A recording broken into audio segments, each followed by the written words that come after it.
माझं नाही ऐकलत ना, मला प्रपोज नाही केलत ना, तर हात द्या. पकडा.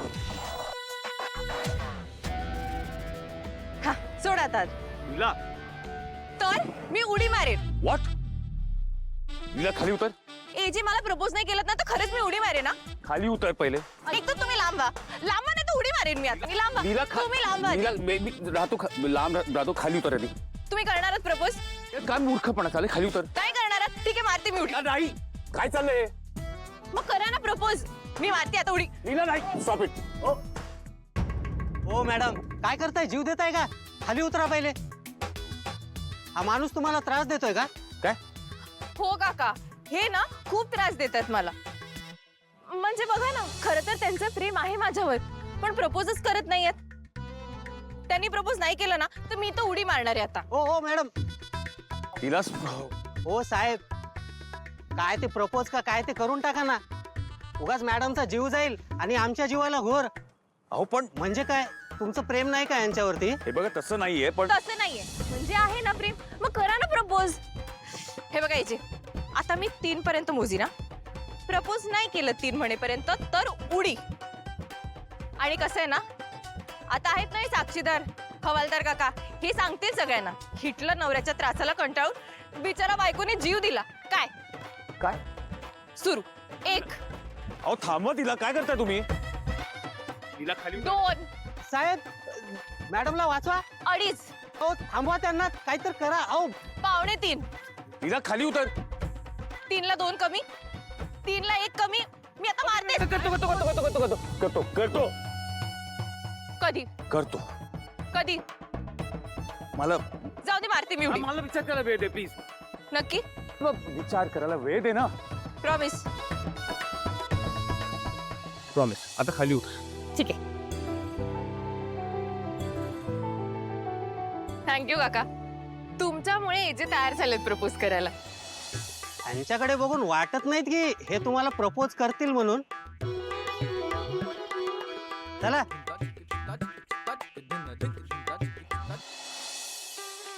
AJ, thank you. You are impossible.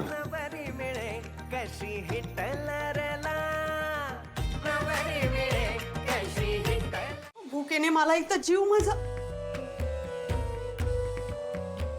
काय करताय तुम्ही? स्वयंपाक. काय केली? कसलं काय जाळून टाकली, भाकरी केली म्हणे. हे तुम्हाला खरंच स्वयंपाक करता येत नाही का?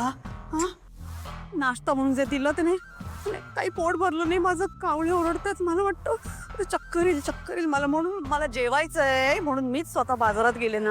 हा, हे सगळं आणून दिलं ना तुम्हाला. हा, तर जेवण करायचं सोडून काय करताय? स्वयंपाक करायच्या नावाखाली माझ्या स्वयंपाकघराची वाट लावली तुम्ही. कालिंदी ताई, आम्हाला आमच्याकडे असा सगळ्या स्वयंपाक करायची सवय नाहीच आहे ना. आता काय करणार, तिकडे शेफ असतो. आम्ही कधीतरी स्वीट डिश वगैरे बनवली तर तेवढीच. आणि आम्ही फक्त टेस्ट करतो, बनवत नाही काही. बरं, तुम्हाला नाही येत ना? नाही येत ना? ठीक आहे. हा, मी शिकवते. दाल खिचडी करायची, पटकन होते, तेवढी शिका म्हणजे झालं. हा, ठीक आहे. शिकवा. हे अगं, तू हे कांदा टोमॅटो मिरची कापून घे. दुर्गा, इकडे सरस्वत. मला माहिती, साबुदाणे घ्यायचं ना खिचडीसाठी. अगं बाई, डाळ खिचडी करतोय ग आपण, है ना? घे.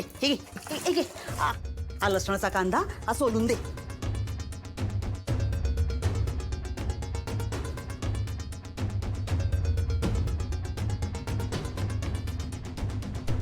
अरे वा.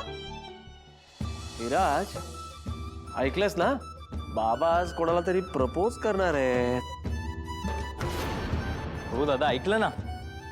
लीला, आय विश की तुला बाबांनी असं फिल्मी स्टाईल मध्ये प्रपोज करू दे. हो. आमच्याकडून तुला खूप खूप बेस्ट विशेस.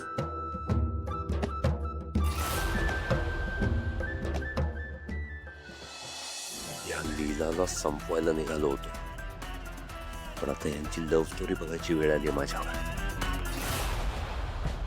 बर, चालू द्या. मला ब्रेकफास्ट रेडी झाल्यानंतर बोलव. मी आहे रूम मध्ये. हा, या बाहेर. जा, आपण पण जाऊया. ठीक आहे. प्रपोज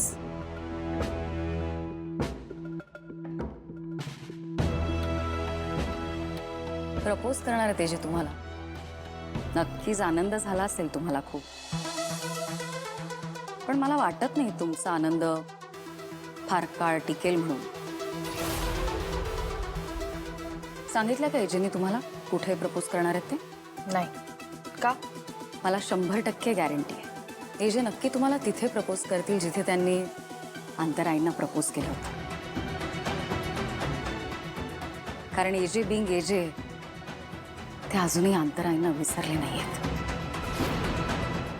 बघा ना, इतके दिवस झाले तुमच्या लग्नाला, तरीही तुमच्या खोलीत कोणाचा फोटो आहे?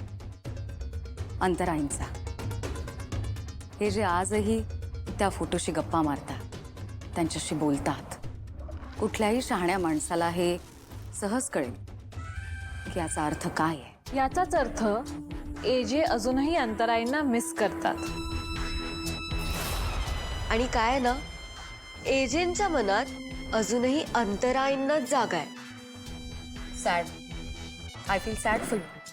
तुम्हाला आयुष्यात कायम सगळं सेकंड हँड मिळालंय ना. म्हणजे आधी आई सेकंड हँड, सॉरी, आणि नंतर नवराही सेकंड हँड, त्याचा सेकंड हँड संसार, आणि आता सेकंड हँड प्रेम. तुम्ही मला कशाही वाटत असलात ना, तरी मला वाईट वाटतं तुमच्याबद्दल. नशीब असते एकेकाच. बिचाऱ्या लीलाई,